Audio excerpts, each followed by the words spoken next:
Tinalaw natin. Huwag sa ulo. Ang sabay. Tinalaw natin si Angelo. Ayan. Jerica, no? JP. Okay, ayan. Mainit yung kanin, ha? Tikman mo muna. Ayan, at tinalaw nga natin si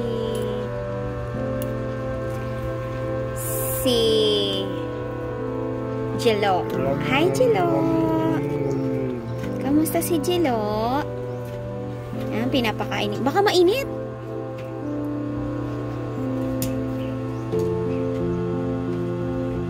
Ayan. Bumalik na si mami niya sa trabaho. Parang pumayat ka. Nagkasakit ka ba? Hindi ka nagkasakit? Ano lang, puyat. Pero tuloy-tuloy ang school. Ayan. Kamusta na, bebe, si Jello? Ha, be? Kamusta na siya? Nakasikaso mo pa rin? Hindi na. Sino na in charge sa kanya? Ay, dalawa na. Ayan.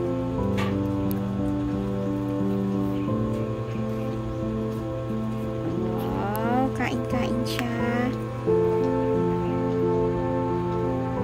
Ayan. Kamusta ikaw na nag-aalaga ngayon? Anong masasabi mo at nag-asawa na si ate? Ha? Hirap lalo. Pero nag-aaral pa rin si ate. Ayan. Ayan. Ayan, mga ka-therapy. Si Angelo ay 20... Ilan na siya? 23? 22 years old na. At napakagwapo. Ayan. So, nagkaroon siya ng polio, no?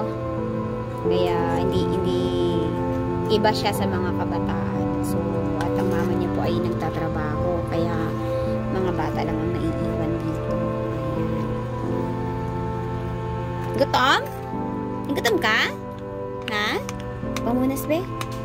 Panasan mo siya. Tanggalin mo yung unan. Madumi. Dito lang sa likod.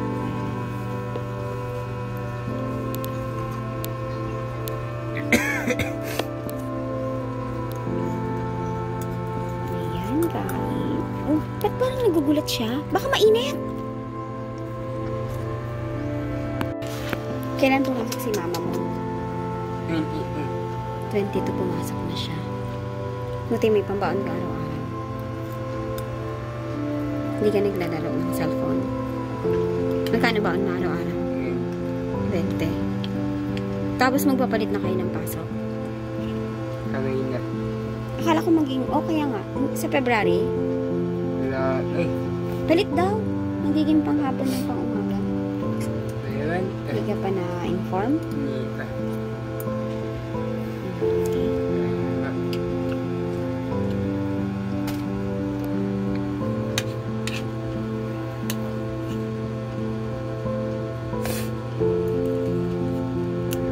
Kamusta yan si Jello? Kamusta ikaw? Ha? Kamusta na yan?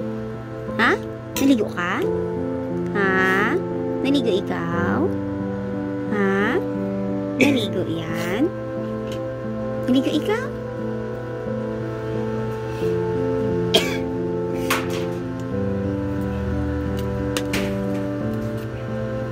Hindi naman siya masailan sa pagkain, no?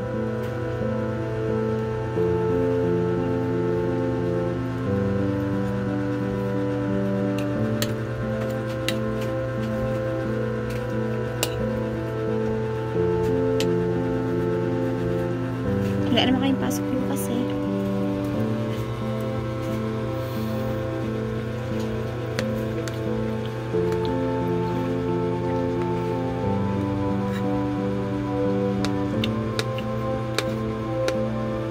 May pamangkin ka na, Jello? Ha? May baby na kayo?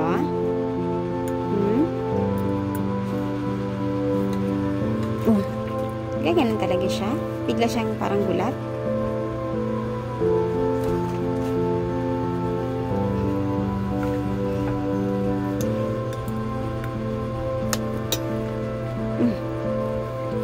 Kamusta baby mo, be?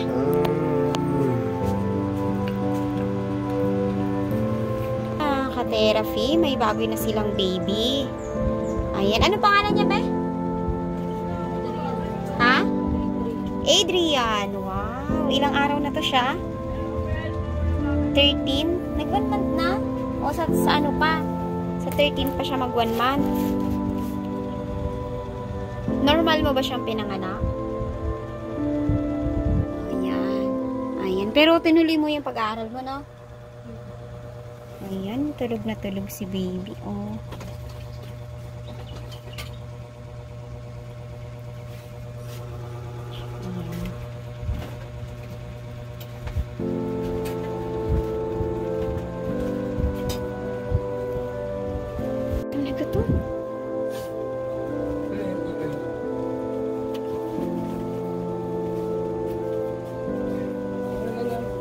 Marami nang dumalaw sa kanya, be?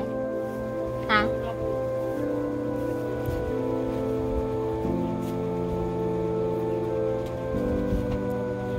Uy.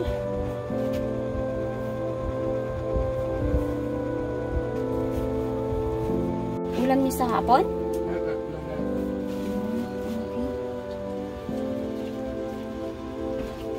Ano pang ulam niyo niluluto? Nawala na kayong gas? Ayan mga ka-therapy, welcome to the world kay Andre? Andre ba? Adrian. Ayan, pampaswerte natin sa kanya. Pampaswerte yan eh, sabi nila. Yan. Uy, takot ng mukha. Yan na kasi mamon. Si baby. Si baby Adrian. Babay na, Jello. Sarap na ulam mo, ah. May sardinas yan. Buti nilagay niya na yung plywood dyan. Nakapako ba yun? Ha? Nakapako? Kasi mabubulok doon sa labas, eh. No? Babay na ako. Ha? Kailan ang ano ni mama mo? Kailan ang balik niya? Linggo, nagdi-day off siya. Iba ako po niya.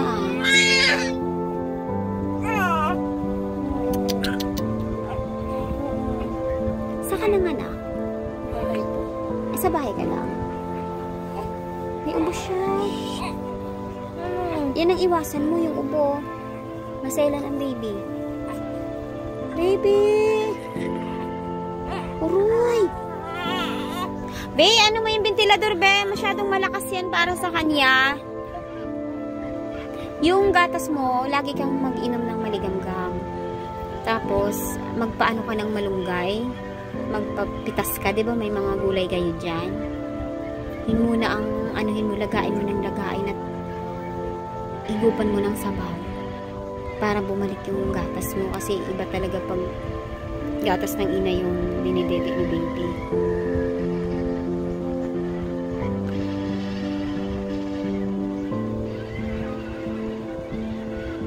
Ayun, may ubo siya, be, ha?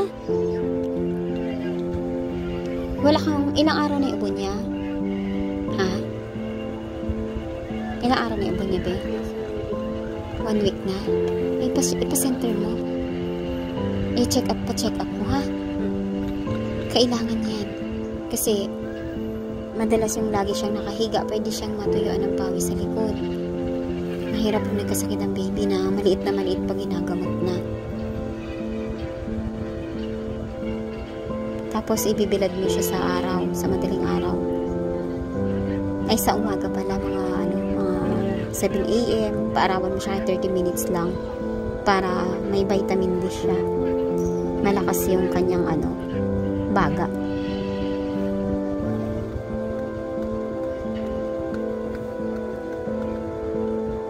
Ano yan siya ganyan? Nasusumpong? Sanay na kayo na sinusumpong siya? Hindi, masaya siya eh. Tawa siya. Jello! Jello! Bye!